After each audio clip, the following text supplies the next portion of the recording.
YouTube, what is going on, Lakers family, and welcome back to the channel. Today we're going to be talking about a prospect in this year's upcoming 2024 NBA draft, and that is center Donovan Clingan from the University of Yukon, Connecticut, which it does stand for that.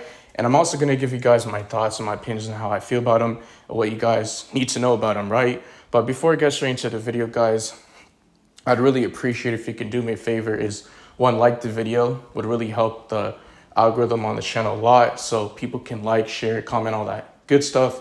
Also subscribe, really trying to reach my next milestone at 3K subs, much appreciative. And lastly, turn on notification bell so you guys get notified for future Lakers content. Now, starting with center Donovan Clingan, his height is 7'2", so he's very tall. He has a height, he weighs about like 265 pounds or 280 pounds, but there are some mock drafts projecting him to be a lottery pick, top 3, and then there's some mock drafts having him go to Charlotte, which they have the number 6th overall pick. He was in interviews, he was doing some draft workouts, all that type of stuff. And then yesterday or today, we did get a new report that the Portland Trailblazers could take him at 7. We'll see. Now the Lakers, further in, we got the 17th overall pick, which we're most likely going to trade it. We're not going to hold on to it because we're looking for a star. And then there's new reports that the Lakers are leaning towards depth over at 3rd star. So there's just so many reports. It's heating up. It's that time of the season. And you also got the draft. You got free agency. You got the trade market. So it's very interesting. And we also got the 55th overall pick in the 2nd round, which some people are saying that the Lakers might take Bronny at the 55th overall pick. Hopefully the Lakers can buy another 2nd round pick or just get a higher pick like they did, I believe, last season or the year before. Correct me if I'm wrong, right? But anyways, Donovan Clingan, let's get into his skill set. He's a very good low post scorer. He can get into the paint. He's one of the best, rim protectors, shot blockers in the NBA. I mean, not in the NBA. Why did I say that? I mean, in college basketball. And he does need to expand his game, shooting, his range, his post up, because in today's modern day NBA, you got to be able to use your both hands, be able to shoot the 3. For example, Rudy Gobert still struggles till this day in the NBA. He doesn't really have no offensive game other than the post, his low post, protecting the paint. And they did give him the defensive player of the year, which I think is crazy, but he's overrated. That's just besides the point, but I'm just giving you guys an example. And for example, right, game 2 in Minnesota against Dallas, he got cooked against Luka Doncic. So he was very slow, can't really move his feet laterally, and that's the same thing with Donovan Clingan. So he's very slow. He has to be able to guard, not bigger players, but quicker players, right? Like a Luka Doncic or Kyrie Irving or Anthony Edwards or Stephen Curry. So he can't really move his feet laterally. He has no agility, which hopefully he's working on because they did show the measurements in the NBA draft combine. Now, also in the workouts, I did see that he was able to shoot the 3, expand his game, and you just want to keep the defense honest if you're able to shoot that 15, shot, mid-range shot, right?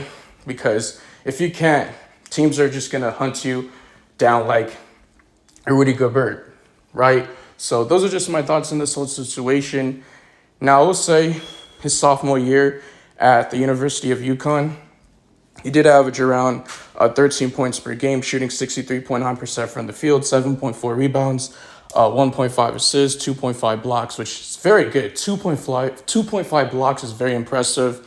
0.5 steals, shooting 25% from 3, which is a concern. Like I was saying, he needs to expand his game in the perimeter, which is, the modern day NBA guys being able to hit shots like a Joel Embiid, a Jokic, or Domantas Sabonis, right? Even though it doesn't really take too many threes, but you get my whole point, the whole gist of it. Or even like a Karl Anthony Towns, which he's more of like a power forward, but he can even play the center. You get what I'm trying to say? So he's not a great 3-point shooter. He did take around 0.2 attempts per game in his sophomore year, shooting close to 58.3% from the free throw line. So he's not a great free throw shooter. Did play 35 games for UConn, 33 starts, and played close to at least 22.6 minutes a night. Now, his freshman year, he did average around 6 points 6.9 points per game. So his points were lower than his sophomore year. Did shoot around 65.5% from the field. So his freshman year, he shot more efficient from the field than his sophomore year, by like 2%, which is not really a big deal, but still very good. 5.6 rebounds. So his rebounds per game were lower his freshman year than his sophomore year. So he made a huge improvement his sophomore year. 0.5 assists, 1.8 blocks, 0.4 steals, and didn't take no threes his freshman year. So he didn't attempt anything, but he did take attempts his sophomore year. But he also shot 51.7% from the free throw line, 39 games played, and playing close to at least 13.1 minutes a night. So his minutes have been going down since, his freshman or sophomore year. Correct me if I'm wrong, right? Now, in my personal opinion, I just don't see this happening. But like I said, this is hypothetical. Just wanted to give you guys my thoughts and just make the content because I thought this would be, very interesting since I'm making the video, and I'm going to be making more draft prospects and players I think the Lakers should target, which they're most likely going to trade that 17 pick. But who knows? The same thing happened, last year when there was, rumors that the Lakers were going to trade their pick, and they never did, right? They drafted Hufachino, and I believe they traded for a higher pick. They traded with the Indiana Pacers, I believe, if I'm not mistaken, and they got Maxwell Lewis, which he was impressive, but didn't really translate, didn't really get too much minutes in, the rotation for the Lakers, and JHS didn't really, pan out, but he was injured and he had back surgery. So I'm really going to give him the benefit of the doubt. So that's besides the point. The Lakers need rebounding, which were the worst offensive rebounding, team in the league, 30th, 8.2. So we need to fix that. And by fixing that, maybe you could get some players in the draft, which I think is the way to go because it's going to be very hard in the offseason. We really don't have that much cap space. I believe we're in the first apron, if I'm not mistaken, but I really don't have that much knowledge when it comes to, the apron and salary, how to match, contracts and all that type of stuff. Really don't have that much knowledge, but when it comes to players and how they fit on a team and constructive wise, then I'm very good at that type of stuff. But I just wanted to give my opinion, this whole situation. And the Lakers can definitely use a big next to Anthony Davis because AD's 6'10". He's not a real center, even though he can play it, very good at it. His natural position is a power forward, and he explains so many times he doesn't like playing the center and to play him out of position. You also got Christian Wood, which was injured a lot this season, only played 49, 50 games, so he missed a lot of time. He was supposed to be available for game 5, but Darvin Ham just never played him. Jared Vanderbilt, he was supposed to be available for game 5, but he never played him, so he was injured. He's 6'9", so he's undersized. You got Rui Hachimura, which he was guarding Jokic.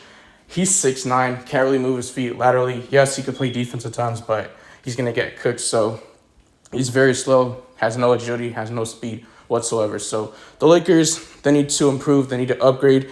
And also, I'll say Jackson Hayes. It does say in the site that he's at least 6'11", close to 7 feet tall, but that's pretty much the same thing. Make sure you guys, like the video once again, subscribe, turn on notification bell. Really appreciate the support. And also comment down what prospect you guys want to see me talk about in my next video. And I'm out of here. Peace.